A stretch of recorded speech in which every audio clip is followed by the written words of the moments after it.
नाव आलेलं आहे, त्याच्या नावाने घरकुल आलं आहे, पण जमीनच नाही आहे.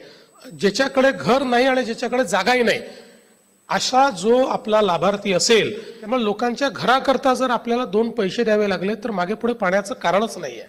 आणि आपण निर्णय काय घेतलाय तर या घरांच्या संदर्भात 50,000 रुपये आपण वाढवले आहेत, पण त्याचसोबत यांना विजेचं बिल हे येणार नाही, तर यांच्याकडे सोलर एनेबल्ड अशा प्रकारची व्यवस्था ही आपण उभी करणार आहोत. आता आपल्याला अजून 10 लाख घरं या ठिकाणी मिळणार आहे. आता 20 लाख घरं मार्गी लावलेले आहेत. मला असं वाटतं की या महिन्यातच आता आपल्याला अजून 10 लाख घरं या ठिकाणी मिळणार आहे. त्यामुळे एक सॅच्युरेशनच्या पद्धतीवर आपण या ठिकाणी पोहोचतो आहोत. आणि आपण निर्णय काय घेतलाय तर या घरांच्या संदर्भात 50,000 रुपये आपण वाढवले आहेत, पण त्याचसोबत आपण प्रधानमंत्री सूर्यघर योजना जी आहे त्या योजनेच्या अंतर्गत ही सगळी घरं पहिल्या दिवशीपासून सोलर घरं आपल्याला करायची आहेत. यांना विजेचं बिल हे येणार नाही, तर यांच्याकडे सोलर एनेबल्ड अशा प्रकारची व्यवस्था ही आपण उभी करणार आहोत. मगाशी ज्यावेळेस मी काही सीओंसोबत बोलत होतो त्यावेळी एक मुद्दा समोर आला आणि तो अतिशय महत्त्वाचा मुद्दा आहे की इतक्या मोठ्या प्रमाणात आपण सोलरायझेशन करतो. जुना आपला अनुभव काय आहे, उदाहरणादाखल मेळघाट असेल, नंदुरबार असेल, या ठिकाणी पूर्वीच्या काळी 5 वर्षापूर्वी, 7 वर्षापूर्वी, 8 वर्षापूर्वी ज्यावेळी आपण 100% गावं ही विद्युतीकरण करण्याचा निर्णय केला त्यावेळेस इथे ग्रीड पोचू शकत नव्हती, म्हणून ऑफ ग्रीड आपण तिथलं सोलरायझेशन केलं आणि सोलरवर आधारित त्या ठिकाणी आपण गावं प्रज्वलित केली. पण 2 वर्षानंतर ती गावं पुन्हा अंधारात गेली. कारण काय तर आपली वेंडर इकोसिस्टीम तयार होऊ शकली नाही, ती मॅनपॉवर आपण तयार करू शकलो नाही. त्यामुळे ते खराब झाल्यानंतर कोणी जाऊन ते बघितलंच नाही. त्यामुळे पुन्हा एकदा जेव्हा नव्याने गणना होते, सेन्सस होते, त्यावेळी तीच गावं पुन्हा आपल्याला जिथे वीज पोचली नाही या यादीत गेलेली दिसतात, किंवा कागदावर वीज पोचली आहे पण ऍक्च्युअल तिथे वीज पोचली नाही अशी परिस्थिती दिसते. त्यामुळे आता आपण सगळी सरकारी कार्यालय, सगळी घरं याच्यामध्ये इतक्या मोठ्या प्रमाणात आता सोलरायझेशन करतोय.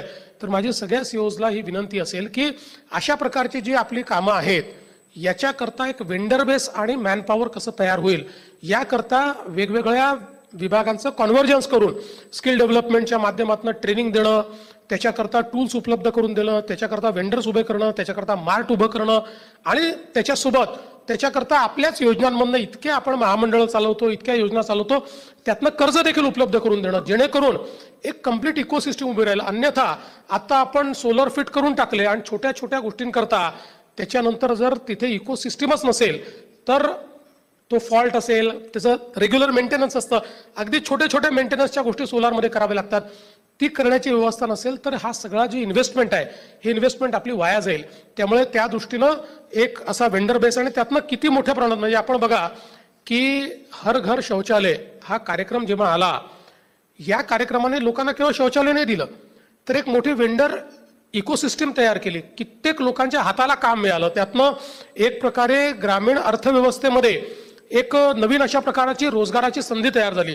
तशाच प्रकारची संधी ही या ठिकाणी आपल्याकडे तयार होणार आहे. म्हणून मला असं वाटतं की याही संदर्भात आपण निश्चितपणे विचार करावा आणि यातनं हा कार्यक्रम जर आपल्याला राबवायचा असेल तर मगाशी जसं डबले साहेब सांगत होते की काही लोकांनी त्या ठिकाणी रेती बँक तयार केल्या, काहींनी अजून वेगवेगळ्या प्रकारचे प्रयोग केले. शेवटी कुठलाही कार्यक्रम हा मॉनिटर केल्याशिवाय तो पूर्ण होत नाही, आपल्याकडे पुश करावा लागतो. एकदा पुश केला की मग त्याला गती येते. त्यामुळे मला असं वाटतं की नुसते घरं सँक्शन करून पहिला हप्ता देऊन आपल्याला थांबता येणार नाही. अडचणी काय आहे, का होऊ शकत नाही आहे हे आपल्याला समजून घ्यावं लागेल. जसं हे खरं आहे की अनेक ठिकाणी आता जागेची कमतरता आहे. आता डवले साहेबांनी जे सांगितलं की ज्या ठिकाणी आपण संकुल स्वरूपात किंवा कॉलनी स्वरूपात एकत्रितपणे घरं तयार करतोय त्या ठिकाणी 20% पैसे जास्त दिले पाहिजे. अगदी योग्य आहे, 100% ते देऊ. त्याचा आपण निर्णय करा, त्याचा GR आपण काढा, ते आपण देऊ. कारण इतक्या लोकांना जर एकत्रित आणलं तर त्या ठिकाणी पिण्याच्या पाण्याची सोय करता आपल्याला पाईपलाईन टाकावीच लागेल, त्या ठिकाणी आपल्याला जे काही सांडपाणी आहे त्याचा निचरा करण्याची व्यवस्था करावी लागेल, काही रस्त्यांची व्यवस्था करावी लागेल. त्यामुळे बिलकुल 100% आपल्याला या गोष्टी कराव्याच लागतील. आणि मी तर असं म्हणतो की आज आपण इतक्या मोठ्या प्रमाणात एकेका रस्त्याकरता आपण 20-20 हजार कोटी रुपयाचं भूसंपादन करतो, एक रस्त्याकरता. त्यामुळे लोकांच्या घराकरता जर आपल्याला 2 पैसे द्यावे लागले तर मागे पुढे पाण्याचं कारणच नाही आहे.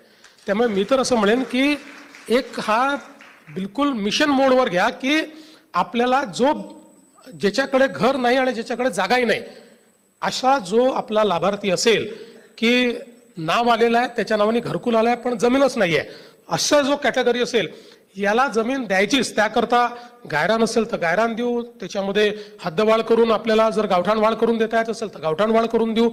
ते काही न करता जर आपल्याला त्या ठिकाणी द्यायची असेल तर त्याकरता आपलं दीनदयाल योजना आहे. आणि त्याच्या व्यतिरिक्तही आपल्याला वाटलं की कुठे भाव जास्त आहे, काही अडचणी आहेत, तर मला असं वाटतं की त्याची एक स्पेशल आपण एक टीम तयार करा, एक हाय पॉवर कमिटी तयार करा, त्या कमिटीकडे आपण घ्या आणि त्या गावाकरता ती जागा अधिग्रहित करून, पण कोणीही not a single person should be left out, अशा प्रकारच्या मिशनवर जर आपण गेलो तर मला असं वाटतं की देशातलं पहिलं राज्य म्हणजे ज्याला बेघर मुक्त असं म्हणू शकतो आपण, असं पहिलं राज्य करण्याची संधी महाराष्ट्राला या ठिकाणी प्राप्त झालेली